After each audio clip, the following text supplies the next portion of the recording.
To thread your Singer Heavy Duty, you're going to start by putting your thread on this peg here, and then you're going to thread underneath these two hooks. Then you're going to wrap it around this mechanism and grab an empty bobbin and stick the thread directly through the top hole. Then you're going to place that bobbin on this metal mechanism and push it to the side. Then you're going to hit your foot pedal, and when it stops, it's done winding. I then cut, push it back, and pull it off. There's your round bobbin. From there, you're going to unwind from that mechanism, but keep it under the hooks.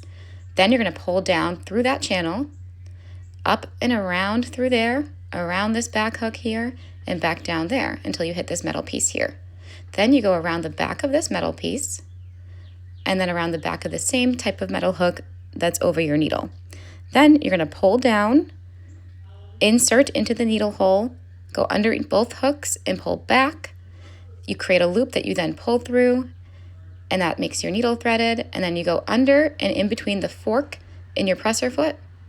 Then you take your bobbin and make sure that the top is up. So the top is where your thread was coming out initially. Your top's up, you put it down into its spot, and then you find that little ridge there and make sure that your thread is wrapped around that ridge.